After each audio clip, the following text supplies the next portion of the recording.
लाहौर के करीब शादरा के इलाके में 11 लोगों ने एक ही घर में हल्ला बोला। एक हामला खातून और एक शख्स समेत पूरे घर पर गोलियों की बौछार कर दी। घर में क़यामत खेज मंजर था। माँ बाप हैरान व परेशान रह गए। घर में सफ़े मातम बिछ गई। आखिर ये वाक़या पेश कैसे आया? 11 लोग कौन थे और उन्होंने इस घर पर हल्ला क्यों बोला? आज की वीडियो में मैं आपको ये बताने जा रही हूँ। हुआ कुछ इस तरह से कि आयशा, जो कि शादीशुदा थी और हामला भी थी, अपने घर आती है, यानी अपने मैके आती है। उसको अपने कज़न्स की शादी में जाना होता है। वलीमे को अटेंड करने के बाद वो घर वापस आते हैं, खुशबाश होते हैं, एक दूसरे से खुशगप्पियाँ लगा रहे होते हैं। उनको ये नहीं मालूम होता कि आज उनके घर में क़यामत टूट पड़ेगी। आयशा को ये मालूम नहीं होता कि वो अपने मासूम बच्चे के साथ जान से जाएगी। उसे ये भी मालूम नहीं होता कि शायद वो अपने भाई को भी अपने हाथों गंवा देगी। जब वो घर में मौजूद होते हैं तो छत पर कुछ खटपट की आवाज़ें सुनाई देती हैं। घर के सरबराह यानी कि आयशा के वालिद छत पर जाते हैं और देखते हैं कि कुछ 3-4 छतें छोड़कर एक शख्स छत पर मौजूद है। वो उसे आवाज़ देते हैं और कहते हैं, भाई तुम कौन हो और छत पर क्यों खड़े हो? वो शख्स कहता है, ये घर मेरा है, इसलिए मैं अपनी छत पर मौजूद हूँ। वो साहब कहते हैं कि मैं बड़े सालों से इसी मोहल्ले में, इसी इलाके में रहता हूँ, मैंने तुम्हें कहीं नहीं देखा और ये घर ना तुम्हारा है ना ये छत तुम्हारी है। उसी असना में एक और शख्स छत पर आ जाता है। वो कहते हैं कि हम तुम्हारे बेटे को मारने आए हैं। जिस दौरान ये वो बात कर रहा होता है, एक और शख्स छत पर आ जाता है। फिर गली में देखते हैं तो नीचे कुछ और अफराद मौजूद होते हैं। जब आयशा ये बात सुनती है, उसके पांव तले से ज़मीन निकल जाती है। वो भागी भागी सीढ़ियाँ उतरकर अपनी वालदा के पास आती है, अपने भाई को आवाज़ें देने लगती है कि कैसर, तुम्हें मारने के लिए कुछ लोग छत पर मौजूद हैं। खुदारा जो जो कमरे में है वो कमरों को कुंडी लगा ले, अंदर से कोई बाहर ना निकले। माँ रोना पीटना शुरू कर देती है, लेकिन किस्मत ने कुछ और ही लिखा था। फायरिंग एकदम से शुरू हो जाती है। उसी असना में आयशा के वालिद भी नीचे चले आते हैं। घर में अंधेरा छा जाता है। पहली गोली आयशा को लगती है। आयशा की माँ को कुछ नहीं पता कि क्या हो रहा है। उतनी देर में भाई बाहर निकलता है। वो ऊंची ऊंची चिल्लाने लगता है, कौन लोग हैं ये, क्यों हमें मारने आ गए हैं, फायरिंग क्यों हो रही है? कि उस नौजवान को भी गोलियां लगना शुरू हो जाती। इतनी गोलियां लगती हैं कि उसी वक्त वो ज़मीन पर ढह जाता है। माँ पर क़यामत टूट पड़ती है। उसको समझ नहीं आता वो क्या करे। वो रोना पीटना शुरू करती है। भाभी कमरे में बंद होती है, वो वहाँ से बाहर नहीं निकल पाती, वावेला मचाती है। पुलिस को फ़ोन किया जाता है, लेकिन ये तमाम वाक़या बड़े आराम से वो सरजद करते हैं, गोलियां मारते हैं पूरे घर को और वहाँ से फ़रार होने में भी कामयाब हो जाते हैं। लेकिन पुलिस को ना आना था, ना पुलिस आई। निहत्ते माँ बाप परेशानी में होते हैं, तकलीफ़ में होते हैं, रोते हैं, पीटते हैं। जब किसी तरह लाइट का बंदोबस्त किया जाता है तो देखते हैं कि आयशा, उनकी प्यारी बेटी, जो उस घर की रौनक थी, 5 भाइयों की इकलौती बहन, उसके सर में गोली लगी है और वो मौके पर ही जाँ बाक हो गई है।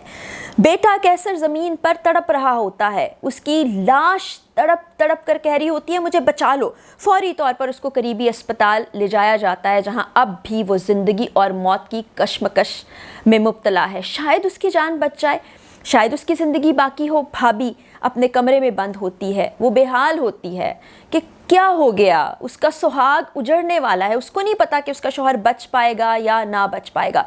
मोहल्ले वालों को समझ नहीं आती ये हो क्या गया। 3 दिन तक पूरे इलाके में सोग की फ़िज़ा होती है, यहाँ तक कि वहाँ पर खाना नहीं पकता पूरे मोहल्ले में। इतना वो प्यार करते हैं इस ख़ानदान से। वो कहते हैं बड़े शरीफ लोग थे, इनकी तो किसी से दुश्मनी भी नहीं थी। आखिर एकदम से ये वाक़या कैसे पेश आया? अब जो हकीकत सामने आती है, जो चीज़ खुलकर सामने आती है, वो सबको हैरान व परेशान कर देती है।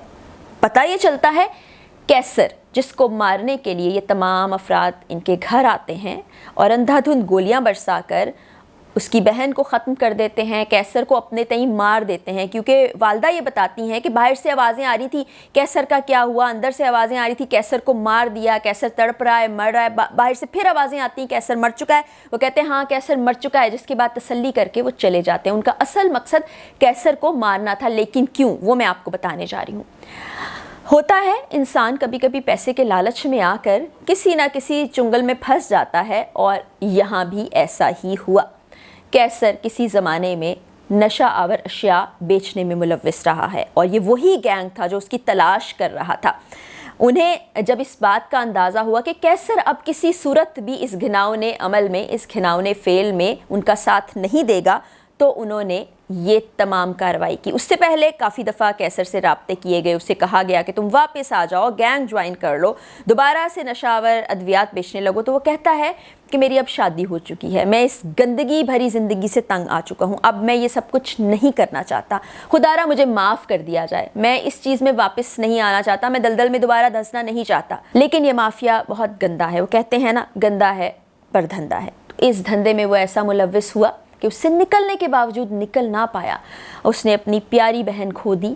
اب کچھ نہیں پتا کہ کیسر کی زندگی کتنی باقی ہے، وہ بچ پائے گا یا نہیں بچ پائے گا۔ اگر وہ بچ جاتا ہے تو شاید کچھ چیزیں وہ بتا سکے، شاید پولیس کو اس گروہ تک لے جا سکے، شاید وہ لوگ پولیس کے قبضے میں آ سکے۔ لیکن یہاں ایک بات میں آپ سے کہنا چاہتی ہوں، ہم نے بہت سے پروگرام ایسے کیے جس پر ہم ریڈ کرنے کے لیے جایا کرتے تھے، پولیس ہمارے ساتھ موجود ہوتی تھی، لیکن آپ یقین جانیے نشہ آور اشیاء بیچنے والے اور استعمال کرنے والے لوگوں کے پولیس سے اتنے گہرے تعلقات ہوتے ہیں کہ جب آپ اس جگہ پر پہنچتے ہیں تو بہت سی دفعہ پولیس آپ کے ساتھ نہیں ہوتی، وہ وہاں سے غائب ہو جاتی ہے، یا ان تمام افراد کو اطلاع کر دی جاتی ہے کہ وہ وہاں سے غائب ہو جائیں، تو اکثر ناکام لوٹنا پڑتا تھا۔ اور جہاں کہیں کارروائی کامیاب ہوتی تھی وہاں پر پولیس ساتھ نہیں ہوتی تھی، دیگر ایجنسیز کو ساتھ لے جایا جاتا تھا۔ تو یہ ملی بھگت کے بغیر ممکن نہیں ہے کہ اس طرح کی کارروائیاں کی جائیں، اس دھندے کو چلایا جا سکے۔ تو میری ارباب اختیار سے بہت ہاتھ جوڑ کر اپیل ہے کہ اس گندے دھندے کو بند کرایا جائے۔ اس میں بڑے بڑے نام بھی ملوث ہوتے ہیں، اس سے پہلے بھی ہم آواز اٹھا چکے ہیں، ہمیں بھی دھمکیاں ملتی ہیں، ہمیں بھی جان سے مار دینے کے لیے کہا جاتا ہے، لیکن ظاہر ہے یہ ایسی چیز ہے جس کے لیے آواز اٹھانا ہمارا فرض بھی ہے۔ معاشرے کی بہتری اسی صورت ہوگی، ورنہ ہماری نوجوان نسل اسی طرح مرتی رہے گی، مائیں روتی رہیں گی، سہاگ اجڑتے رہیں گے۔ اگلی ویڈیو میں ملاقات ہوگی، اجازت دیجیے، اللہ حافظ۔